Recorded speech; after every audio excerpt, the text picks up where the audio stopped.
And as we fight one another,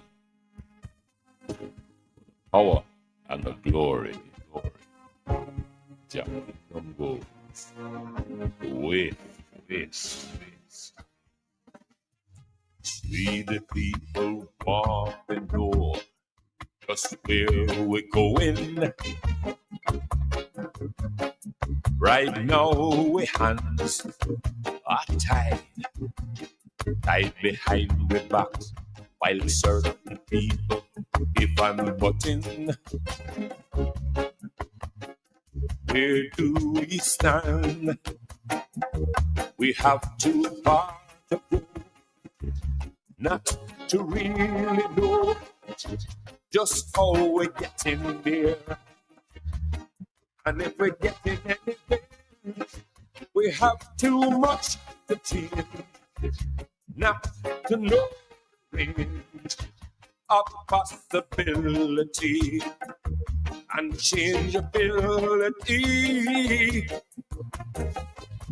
Violence and crime is commonplace within these said times. No man walk free. Prophecy come closer to fulfillment in these dread times. Why should this be?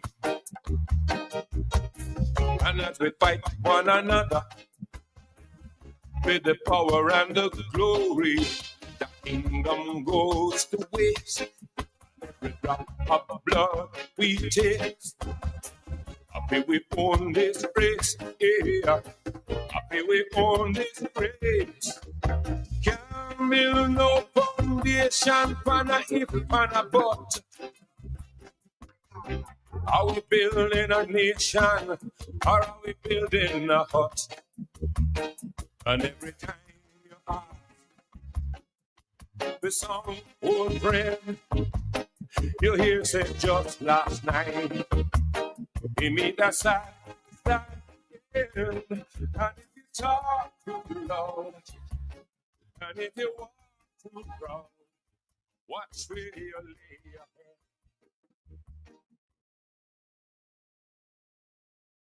head. Well, Dred.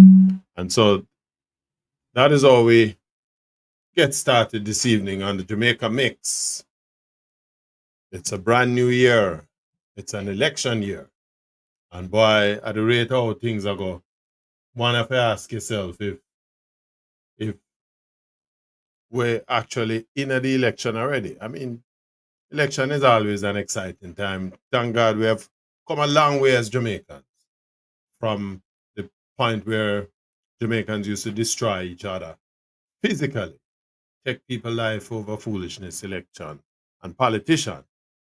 But sometimes you kind of wonder with some of the stuff that you see going on within the shores of Jamaica, particularly within our political class, you wonder if it is a case where there are still some Jamaicans who would like to see a return to that kind of, political approach where we take the thing to such a at such a personal level. And so it is on that note that we want to kick off this evening's episode of the Jamaica Mix as we take a look at the whole politicking, in Jamaica. Is it a case where, we are going mad, if you will? Because when one considers the kind of behavior that is playing out, certainly within the space, and I want to take a look at, of course, there's the issue of the People's National Party with Mr. Lawrence Rowe. Now, the first time I heard that name within the political space, I wondered if it was the great, quote unquote, Lawrence George Rowe, who was, had traded in his baton pads for the political platform. Thank God it wasn't him, because between him and this Lawrence Rowe, it kind of make you wonder where would we would go. So again, want to look at the practice of politics in Jamaica, against the background of the PNP ditching its Lawrence Rowe, the man who thought he would have been the candidate for Central Kingston constituency. And then there is, on the opposite side of the spectrum, Delroy Chuck, the Minister of Injustice, who has waded in with his own salvo as far as decimating the Integrity Commission is. And one wonders again, if there is something in the water. The Honorable Justice Panton, who is the chairman of the Integrity Commission, sort of made that comment within the precincts of the House late last year, because he was just flabbergasted by the behavior of the politicians who are ensconced in the House. Now, let me start with the Delroy Chuck. We're gonna have a fairly abridged version of the Jamaica mix this evening. Try not to go over 50 minutes.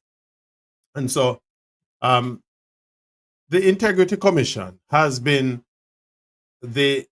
essentially, if it was a shooting gallery, you would say that the Integrity Commission is the governing Jamaica Labour Party's target, if you will.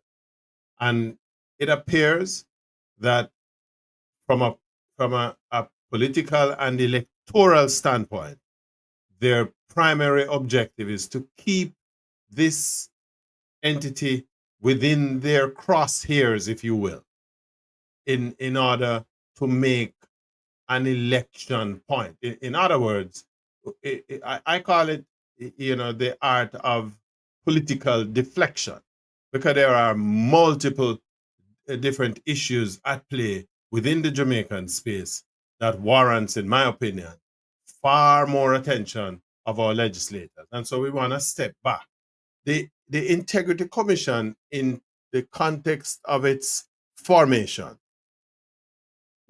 in fact, this iteration of the Integrity Commission came into existence in 2017, 2016. The Jamaica Labour Party won the election in 2016, and essentially the Integrity Commission came into being in September of that year. And the purpose of the Integrity Commission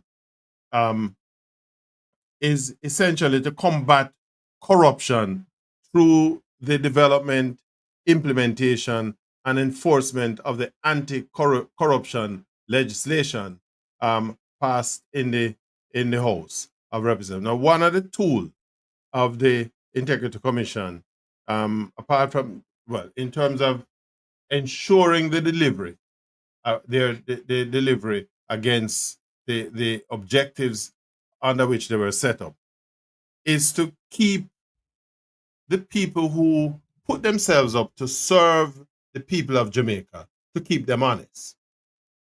Remember, we live in a small society where, on the basis of how we borrowed from the British political models, politicians basically christen themselves as untouchables. And it's not a Jamaica thing, it's a thing within a lot of the membership of the Commonwealth operate that way, where these politicians basically see themselves as supremes, and especially when they are in governance. Now, every public servant is required under the Integrity Commission Act to provide a statutory declaration to the Commission on an annual basis. And that declaration is essentially provides a mirror of the respective politicians or public servants' assets and liabilities.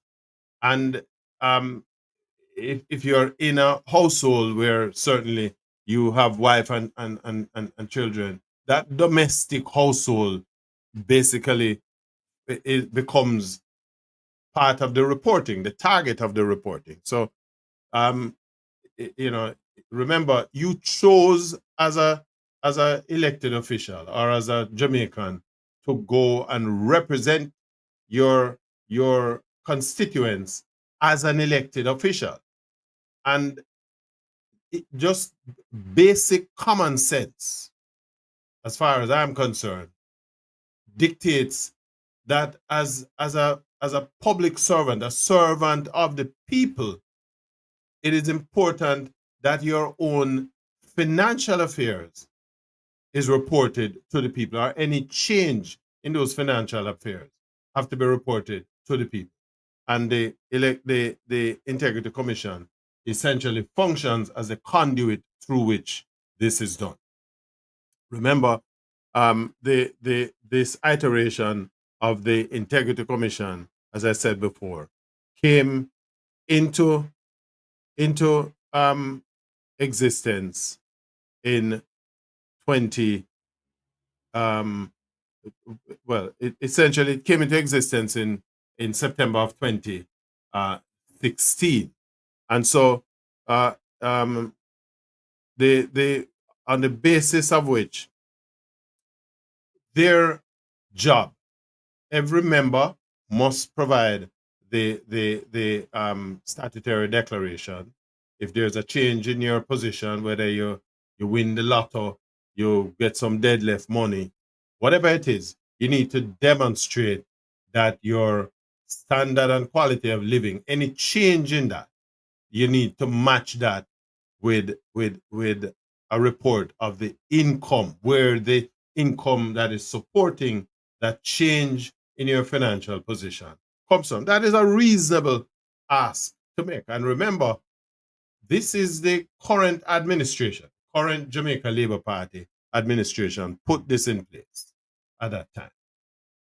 And so for the better part of the next 3 or 4 years, there was no issue with respect. There were still some stragglers in terms of the reporting, but by 2021, right, the bucket started to leak, because now it became clear that there were members of parliament, parliamentarians, among other um, you know, public officials, who were not towing the line in respect of the fullest letter of the law with respect to the Integrity Commission. Remember, the commission is formed and put in place by the current administration. It has an operating staff. It has a board. The board comprises some 5 or 6 eminent Jamaicans. And for the first couple of years, there was essentially no issue as they were going about their business. But eventually, it came down to a couple of members of parliament whose statutory declarations had question marks around. In fact, in the case of the prime minister, who they were unable to sign off on some 2 or 3 years of those declarations. We don't know about the ones subsequent to that, because it seems as if the PM and the Integrity Commission is still stuck at the period between 2021 and 2022 with respect to those declarations, and they can't sign. So you can't move, because it makes no sense you look on the others until you address the issue of the discrepancy of the preceding declarations. Because if the numbers wrong at the beginning, you can't carry the wrong numbers into the subsequent years. You have to reconcile this first year. And so the Jamaica Labour Party jump on the thing, and their approach, in rather than obey the letter and the spirit of the law, the law that their own administration have put in place, what they have sought to do is to denigrate the institution. Remember, what is the purpose of the institution in respect of the statutory declaration? To ensure that those who have decided to serve the people of Jamaica, that they are operating above board. We live in a global environment where I know nothing for outsiders, people who want to engage in influence peddling. Will, if you find a weak fence within the body politic of the Jamaican state, where you can pay money to get certain things done, to look away. There was a movie I was watching, a series the other night I was watching called I can't remember the thing, but it was one of them Amazon series where this investigator made a determination that a senator within the United States government is signing off on people close to him to get the system to look one side, right? And ultimately, these guys are bringing in, explosive devices to destroy hundreds of thousands of Americans within the American population. And they were able to do that because the senator override the authority of the people who are running the border, right? And allow the shipments to pass without proper scrutiny. And of course, it is pop culture, but it is a case where art imitates life. And so, I use the example because these are the things that we need to be aware of, that there are people outside. I'm not pointing fingers on any person in particular, but we need to recognize that the way the world works, somebody outside who want to get a leg up, to be able to destroy the fabric of our democracy. All them have to do is find one or two weak fences within the political sphere, particularly in the administrative side, and get them to look the other way. And so that's why we need to know, a man living in a 2-bedroom house and the next minute you see him living in a mansion. We need to know where the money come from, right? As long as you can show where the money come from and it's legitimately obtained, fine. By the same token, if you, as a man, your wife or husband, whatever the gender, your family member, your spouse, then let's put it that way. Your spouse, especially where in a familial situation, you're working with joint incomes, right? So two people can live better than one. That's a fact of life, especially if both are gainfully employed. One have a better job than the other one. The point is, the combination of those resources becomes the asset of the part of the asset base or asset pool of the public official. And so it is against that background that Mr. Delroy Chuck, who is the Minister of Injustice in Jamaica, I have to call him Injustice. I can't believe that here is a man who, eminent attorney at law, a King's Counsel, if that have any value anymore, advises, and I'm going to quote from a newspaper report, the Jamaica Observer, where he says the Integrity Commission describes as misguided comments by Justice Minister Delroy Chuck, who on Tuesday of this week declared that he has advised members of parliament not to divulge the salaries of their spouses or children during the course of its investigations. Addressing a meeting of Parliament's Integrity Commission Oversight Committee, Chuck argued that such information is the personal business of the spouses or their children. Well, Mr. Chuck, make I tell you and your friend them, parliamentary colleagues, so if you don't want nobody to know you pay, where you get, or your wife pay, left the politics thing and go look at private sector work. Nobody can ask you that in a private sector. But as long as you're a wife, or if you are a man, you're a woman and your husband and work out the street and whatever you do for your living, feed them income becomes part of what is going to go under the microscope. Right?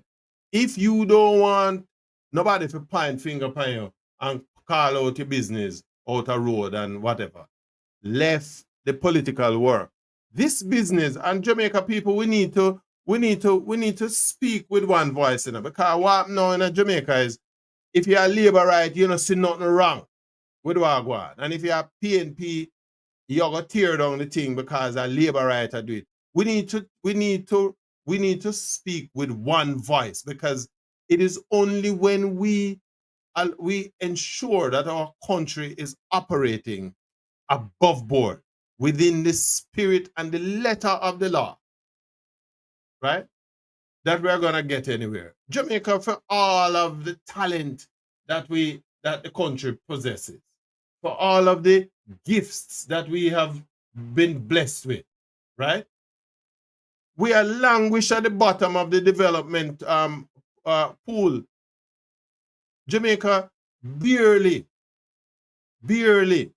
on a per capita basis deliver over $7,000 US per head in terms of the country's per capita income.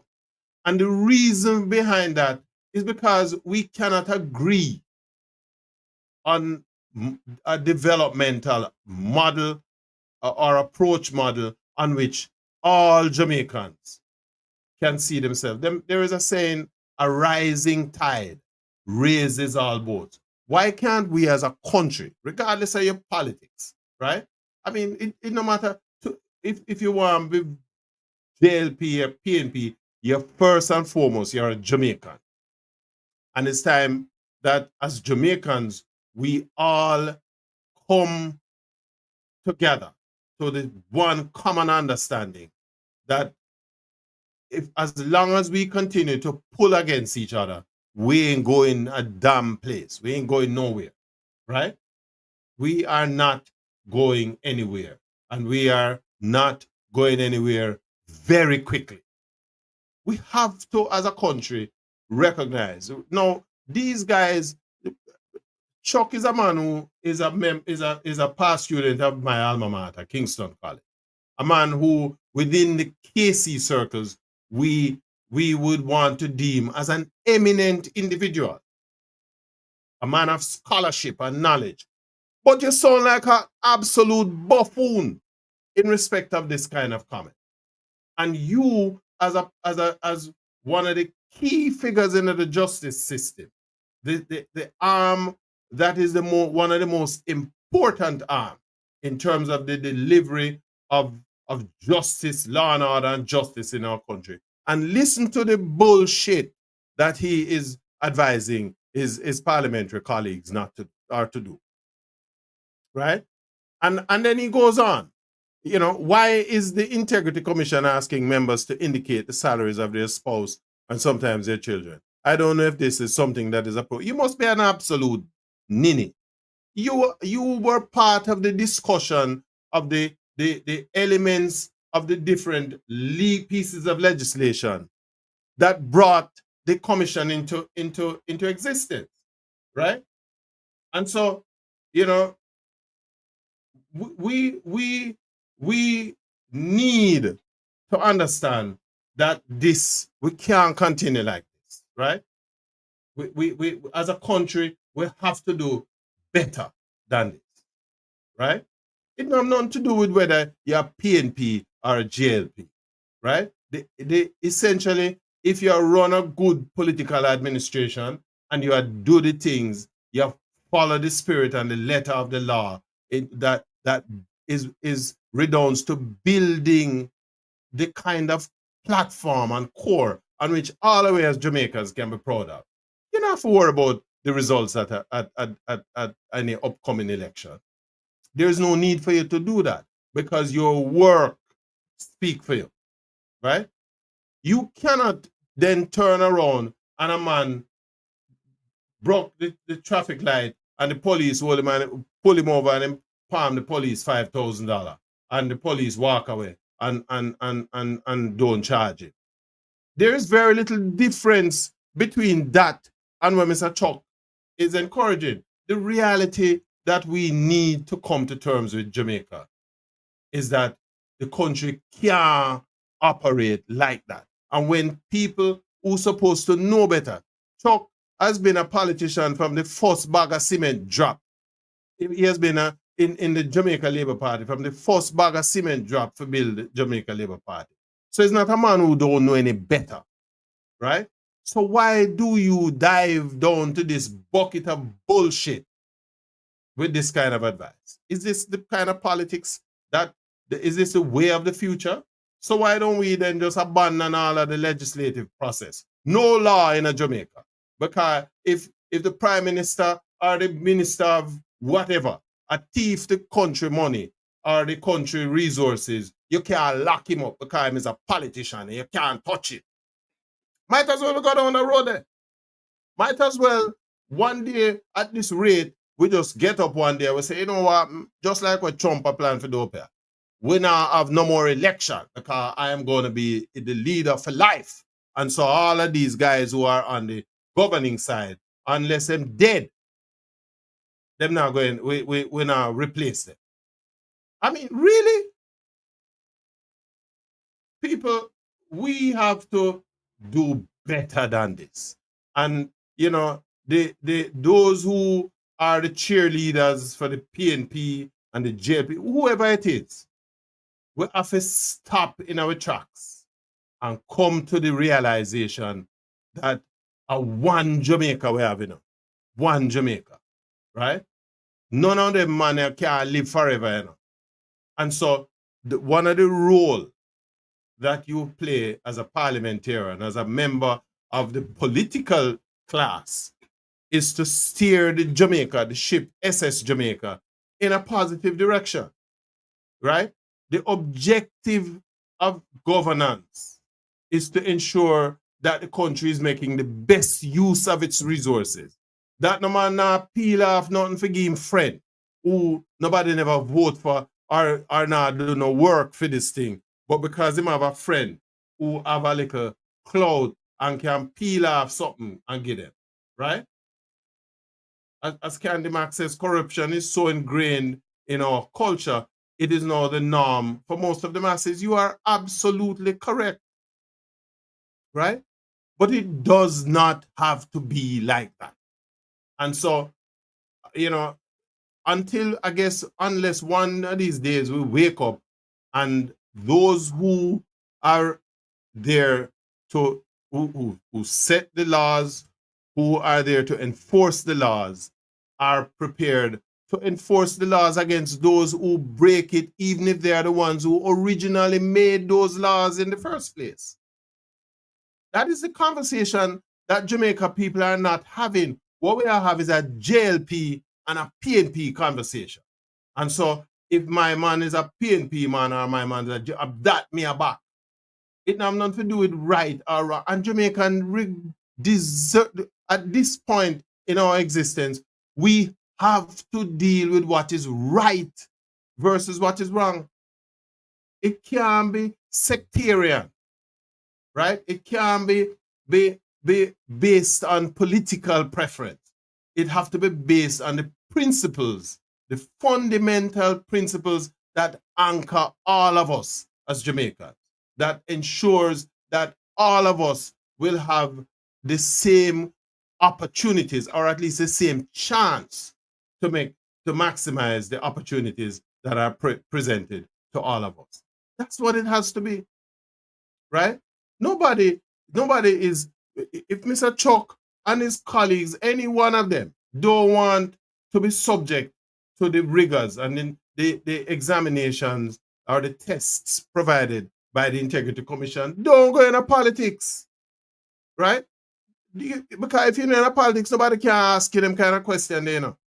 Not a goddamn soul can ask you how much where you earn that kind of money from, right? You can tell them go and chalk off. But when you are a politician, right? When you are in the you are you know a representative of the people of Jamaica. You know, represent just JLP, you know. Or if a PNP at the government, you know, just represent PNP. The government of Jamaica is the government of all of the people of Jamaica, regardless of whether they vote for you, yes or no, right? And the role of government is to provide the kind of infrastructure, right? The kind of opportunities that every single Jamaican is going to be able to advance socially and economically from the application of those principles. And so, Mr. Chuck, me lose half of you, right? I mean, I go there in Jamaica with the KC 100th anniversary. I mean, I button hole upon that because you have to go tell me, or we have to do better than this, right? Because me the man, I want him, really, that's why I couldn't do politics because me not have the capacity for hypocrisy. Me not have it. My thing is very simple. Do what's right. Do no harm, right? All of this gallivanting, me see the other day, the guy named Brown, Balmain Brown, or whatever Brown him name, who is the business partner of the PM in their developmental project. And so the newspaper published an article, the Gleaner, that said that there were two issues that he had taken to the I think is the court, the Constitution Court, about the addressing their concerns with the Integrity Commission, and the one of the elements was the Integrity Commission's right to investigate their operation for tax purposes, and the other is to essentially remove the right of the Integrity Commission to declare that there is what we call conflict of interest in Mr. Brown's role as part of this company that he heads with the PM, and his role as a director of two agencies in Jamaica that are government agencies that deal with land and property, right? And I don't, I'm not hearing people looking at this thing and saying, listen, we need a conflict of interest. Let me tell you what, for those who don't understand a conflict of interest is. Because if you work for John's Bank, right? And you are the head of John Bank, and your brother and you have a business where make house, build house, and your brother take a business proposal to John Bank where you work, and you sign off on the loan and approve the loan, right?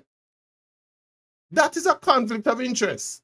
It better you to tell your brother to take the thing go down a Tom Bank, especially if you're not on a connection, because as long as you are a connected person and you are signing or you are presiding over a business transaction or activity that you yourself are going to have to at some point be part of the approval process, that is a conflict, right? And on appearances, it look bad. And so these are the things that Jamaicans need to be better educated so that we can have more penetrating conversations rather than we look at things through the prism of politics. right? Jamaica bigger than politics, you know. Jamaica as a country, its people were far bigger than the practice of politics. And so these are the reasons why we must ventilate these issues in the public square and ventilate them openly. Tear the thing apart. This you're not trying to make anybody look bad. This is not about Mr. Chuck or well, Mr. Chuck put him foot in her mouth. Him chucking at this thing with both feet forward. So maybe that is a little bit different. But if the fact is to be encouraging as one of the senior lawmakers in the country, to be encouraging his parliamentary colleagues to break the law, because that's what he's doing. And so it is against that background that the Integrity Commission issued a release Wednesday of this week that charged that Chuck was ignorant of pertinent provisions of the Integrity Commissions Act.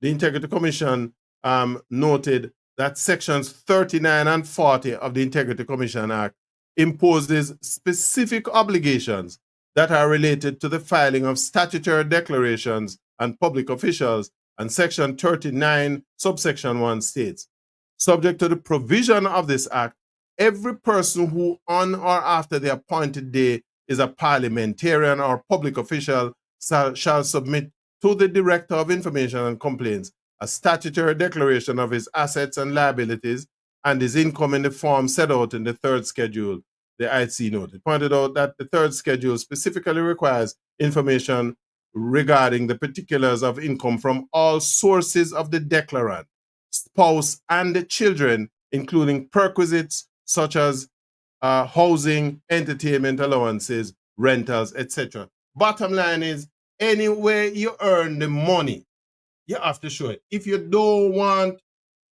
people to ask you those questions or to be providing that kind of information in any declaration, let go the politics box.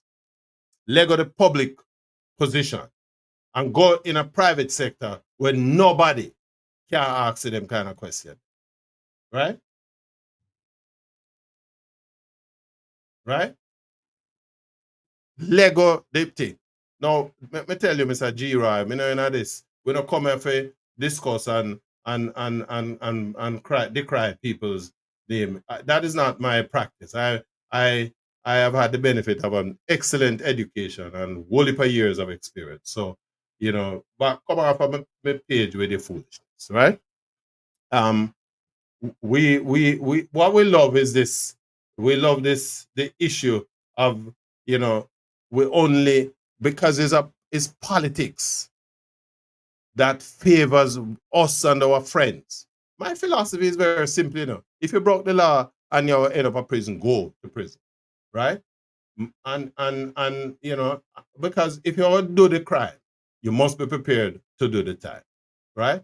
What we need to learn in Jamaica, instead of we take this innuendo business, we need to get up and go down to the point where we say, listen, these are the regulations and we need to abide by them. If you transgress and prison is the final destination, boy, go hug up your sentence.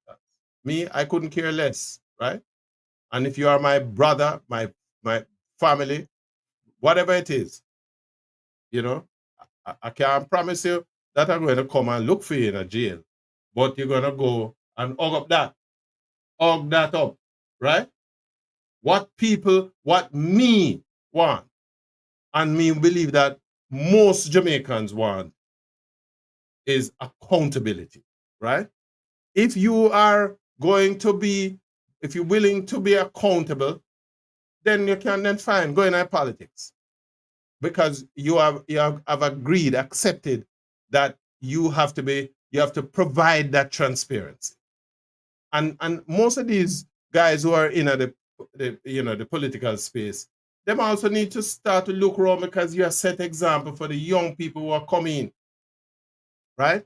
We are better than what we are doing right? And as Candy Max says, until we have people who truly love the country serving, it won't be different. It is all about getting rich. And I could not agree with you more, right? Couldn't agree with you more, right?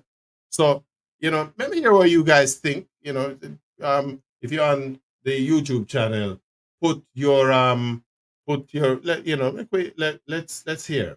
Let me read your comments in the comment section, because I want to take on another issue here, and that is this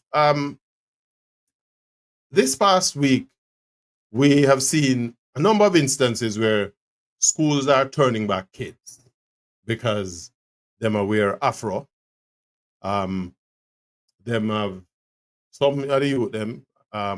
We have seen it in the course of last year where schools chase kids out of school to say that them have wear dreadlocks, and the dreadlocks hairstyle a dirty head rasta thing. In fact, there was one case that went all the way to the appeals court and almost ended up in the Privy Council in England, except that the appeals court denied the original ruling and basically overturned the decision of the lower court, right? That the child's the child was being discriminated against when the school barred her from entering because of her hair. We have schools that require that young girls wear them skirt long down till it touch them on them ankle. Now, Jamaica, on an average day in Jamaica, the temperatures in the country is about 88, 90 degrees, right? And so already, our British approach to schooling and the way we dress forget that this is a tropical country. And so you have young girls in a lot of instances. A lot of these young girls are, and the schools that are applying some of these rules are in some rural areas, some in Kingston too. But a lot of people in Jamaica, Kingston and elsewhere, though have running water at them yard so them can get a proper shower or a good bath a daytime. And you ask somebody for clothes clad up in all of this thick cloth material that making school uniform, right?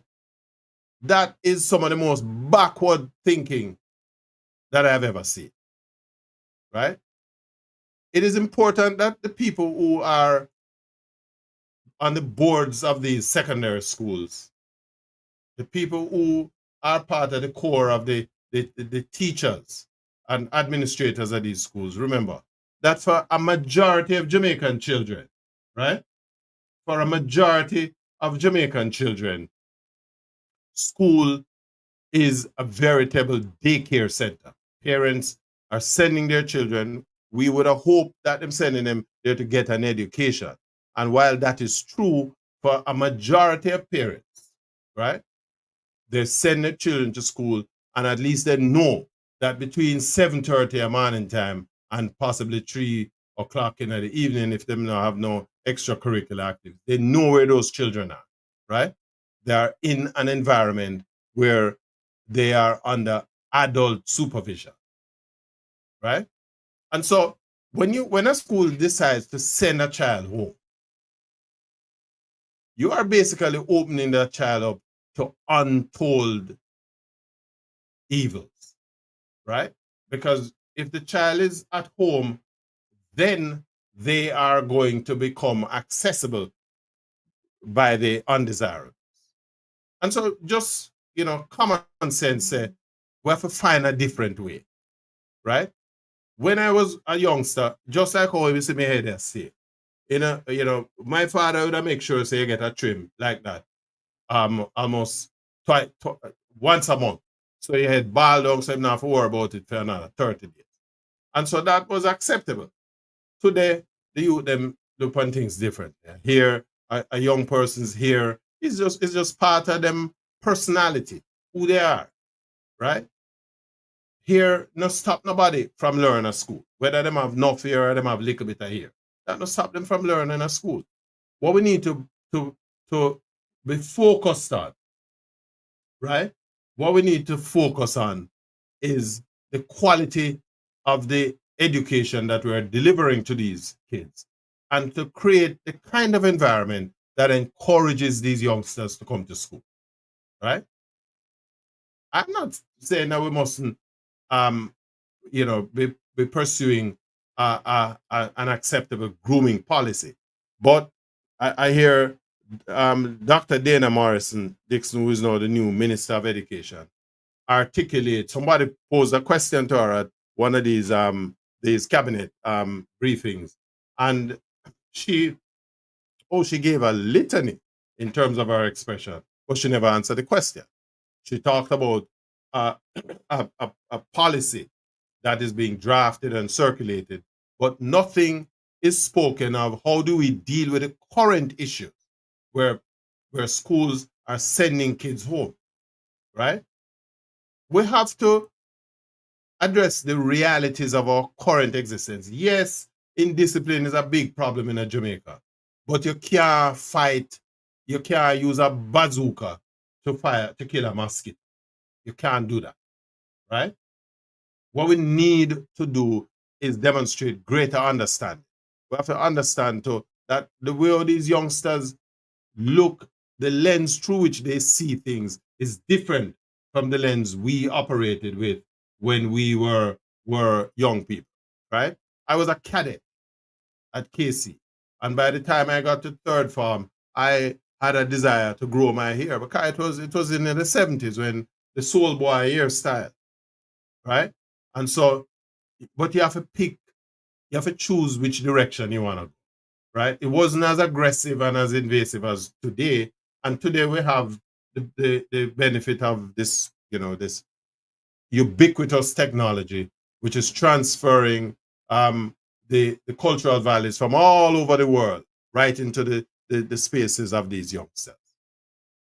But fighting them is not the answer to addressing these problems, right? And one would think that as the older adults who have been down the road, it's not enough to try to get people to oh, when I was a youngster, this is how I used to do it. That may be true, but my time in the 1970s is not the same time as now, right? The circumstances are a lot different. The influences are a lot greater, right? Time and space is moving a lot faster, right? Just by virtue of the exposure we have to the technology. It's a lot faster. And so we have to be careful. Do I have the answers? No, right? Um, what I can say is that we probably need to be more understanding of our young people, right? And try to put yourself in the in the um in the thing. The reality is GC. GC, I'm going to look for you when I come down. You need to buy some drinks. Cause them kind of GC riots about no boy I couldn't come a kid. In my time, nobody was plotting them here to come to school. That is a fact. True. But it was a different time. But what we had is young men who plait up them hair and comb it out in this big everlasting afro. And them come to school. That was my time. And then you have some youth over time, some of the school them start to allow you to have dreadlocks and things. But it was a fight. But we are a society and the one thing that is common among societies is change. And we have to be prepared to embrace the to understand how the youth them are think, right? So that we're better able to relate to them. That's all I have to say. So Mr. GC Rye, you're gonna buy the drinks, right? No boy can come by GC Rye. We can't bother with the attack, right? We can't bother with it. And so, yeah, so we need to deal with the thing. KC tried this thing to send home some youth one time to GC's comment. KC did try to send home some youth about 2 years ago. This happened. Or a year, yeah, 2 years ago.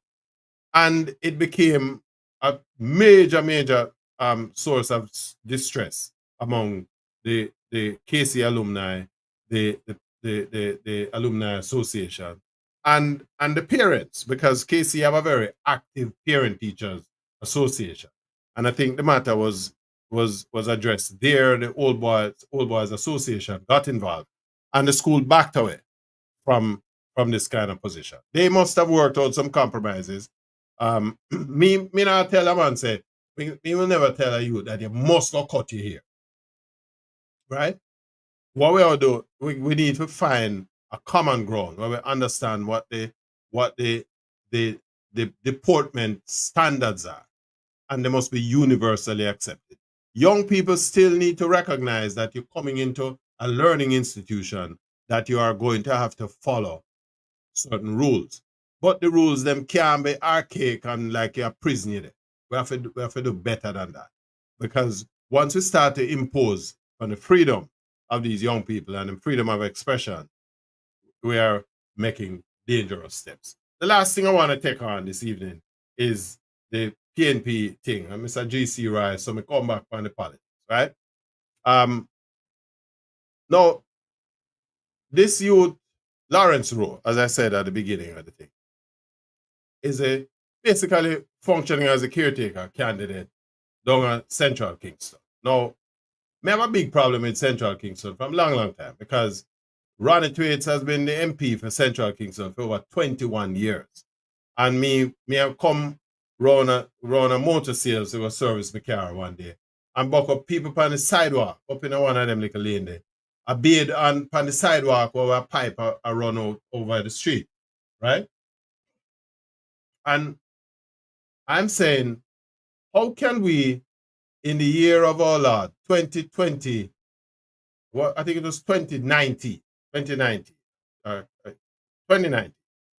we have people, this was a Monday morning, people are, in order to get themselves ready to go to work, gang up on the sidewalk because there was a pipe coming over the fence and them have a bed in the public space, like, right? And we have members of parliament who are MPs for 20 odd years. We are MP for a constituency that have good road infrastructure. The fact that there is a pipe there spew water, I mean that water is in the community. The housing stock dilapidated and around now. And you are the MP for 21 years. I mean, think that Ronnie Thwaites should be shot with a truckload of cesspool thing, because how do you justify that? And so it is against this background that this youngster now comes into the picture and is attempting to turn the thing around. Well, it would appear that the PNP, because this youngster claimed to have put in over 20 years of service in the constituency. He was there with all of the different people who have served the constituency. And so him believes that now a theme time. And the party decide that no, they are going to bring in an outsider. Where the man named the GC Roy, I remember his name. Put in his name, I can't remember his name. This is a retired, I think he was a assistant commissioner of police. And when him Ash, I can't remember. GC soon put in his name. And so the PNP decide to elevate him over GC. Tell me the name of the man, the PNP man. I can't remember him because I really was so offended by them approach. Now, let me make this clear. Every political party have the right to decide who them put in as a candidate. So no matter who, Steve McGregor, thank you, GC, right? Now, so listen, it no matter whether you're my party or the next person's party, the reality is that the political parties have the right to decide who them gonna put up as a candidate. And I will put up my hand and say, I personally believe that the youngster Lawrence Rowe, he get a raw deal, but he is a member of a political organization that is free to make the decision that them believe is going to be in their best interest. Now, Mr. Rowe never really shared my views in that. And so he went on a binge, right? He went on a binge where Candy Back said both parties does this. So what is the problem? They want to win. And I agree with you, Candy. They the reality is the parties are free to make their decision. And it's not a new thing that the party, Mr. The JLP do that all the time and kick out a next man who they thinks a theme thing and then put in who them want. Because what they're trying to do is to win. And you only win if the candidate can excite the voters. And the candidate has the support of the majority of the voters with it. And so the PNP decided. Now, what Mr. Rowe decided to do is to go a street with the party's business. Him there on Cliff Hughes program. Now, anybody in Jamaica knows that Cliff Hughes radio station is deemed as the JLP broadcasting house. And I mean, say so, I just I tell you what the public feel. And so, if they're on Cliff Hughes thing with an interview and him go on and thing. And all of the internal discussions that he apparently would have had with the bigwigs in the PNP, him a bust it out the street. Now, the petulance. No, GC, the letter, I don't know. Listen, me personally, because the JLP, okay, so him claim there, him get a letter from Golden that promised him a Senate position and $15 million.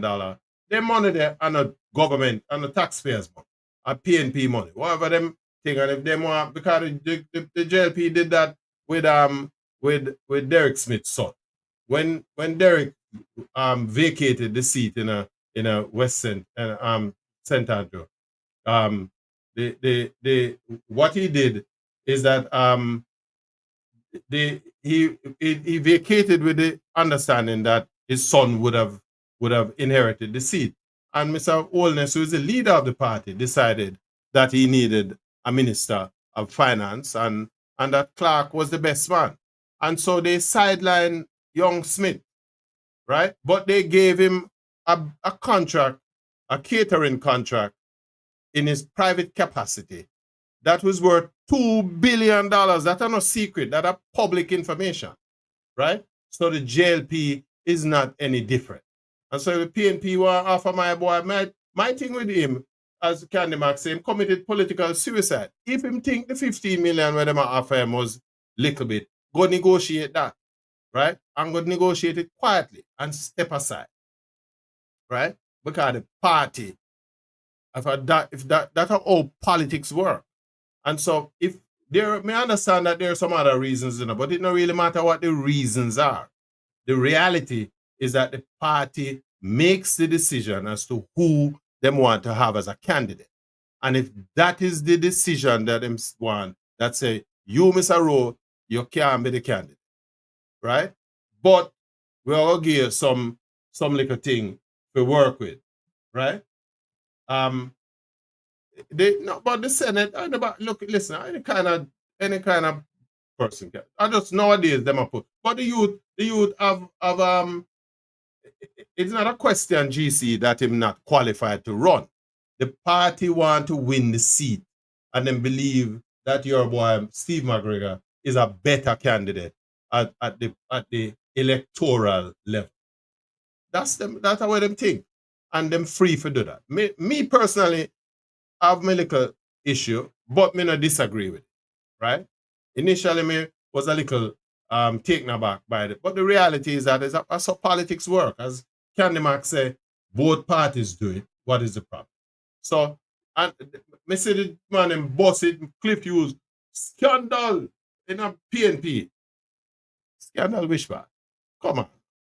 But then, as we say at the headline for the program, is political season. We're gonna get a little more of this, until the election run and done with. What I would love is that we conduct our campaign just like how we can cuss off GC and him cuss me after, because it not changed now.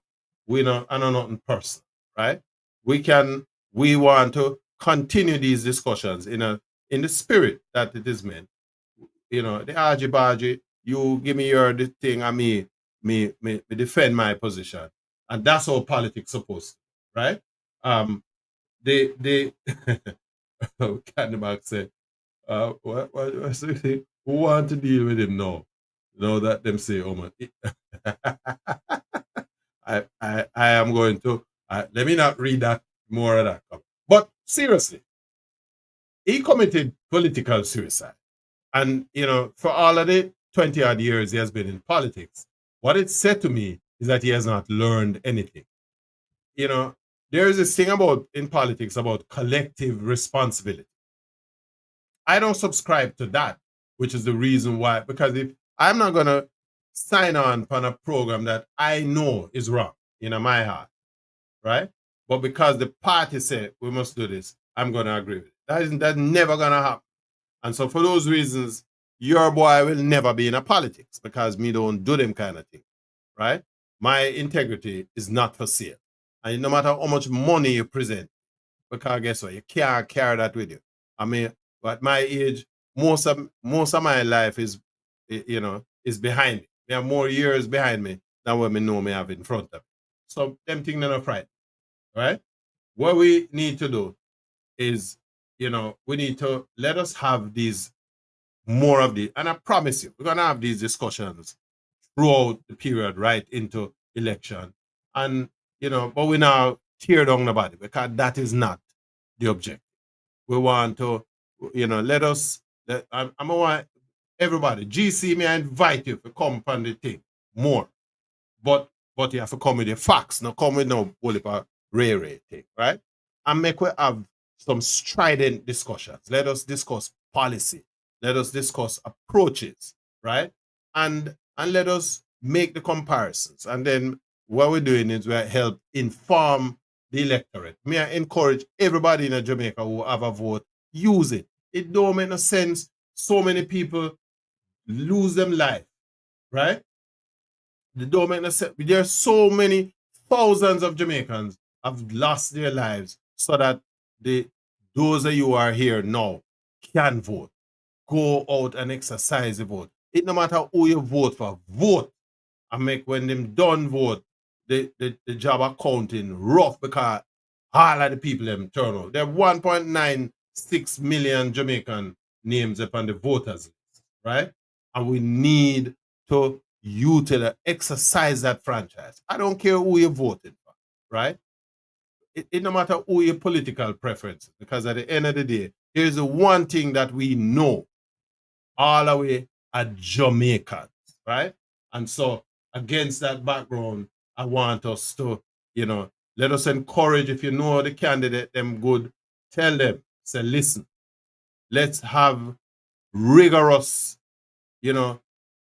debates that keep make your heart pump because of the passion that you have for Jamaica. Not just for your party, for Jamaica. And at the end of the day, let's hope that the best side will win. And that whosoever win, the country turn the corner the next morning and we put the shoulder to the wheel and ready to work. I am promising you all that in the course of the next couple of months until we get to that election time, this is the kind of conversations we're going to have. It has been my pleasure. Let me thank everybody because I know people have only for other things they can do with them time, who have taken their time out of them day to come here this evening and to share with us. And I really appreciate it. What I'm going to encourage you to do if you're on YouTube, check out the channel, right? Subscribe, check out the channel, and comment and share with your friends because we're promoting. We can't be too old now to take the partisan thing, right? Here, this GC. We not come on. Why we can't get it out of here, GC? But anyway, it no matter. So listen, it has been wonderful. Until next week, Wednesday again, when we do the same thing over and over. And Candy Max, bring your friend them, invite them to come on from the program. As long as you not cuss nobody and carry on and try to diss out anybody, we're gonna have a wonderful time. It has been a pleasure. And so we're gonna leave with my favorite tune, where his name is Ernest Smith when him say, hear him say, as we fight one another for the power and the glory. Power and the glory. Your kingdom goes to face. Wait. This is Mr. B. It's the Jamaica mix. See the people walk and know just where we're going. Right now, we hands are tied behind the backs, while certain people keep on butting. Where do we stand? We have too far to go, not to really know just how we're getting there.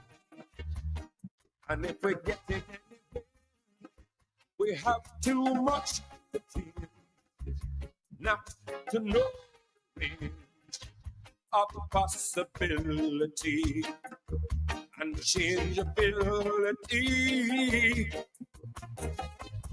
Violence and crime is commonplace within these set times. No man walk free. Prophecy come closer to fulfillment in this dread times. Why should this be? And as we fight one another with the power and the glory, the kingdom goes to waste. Every drop of blood we taste. Happy we own this race, yeah. Happy we own this race. Can't build no foundation for a if and a but. Are we building a nation or are we building a hut? And every time the song old friend, you hear say just last night, he made that sad end. And if you talk too loud, and if you walk too proud, watch where you lay. Thank you again, folks. And we'll catch you again next week, Wednesday, same time. The Jamaica Mix. Thanks to the viewers, the listeners who joined. Those are the comments. Kept the program going. See you next week, Wednesday, same time. As we go out to the strains of Ernest Smith, Jah Kingdom goes to waste. Jah kingdom goes to waste, and every drop of blood we taste. Happy we own this grace, yeah. Happy we own this grace.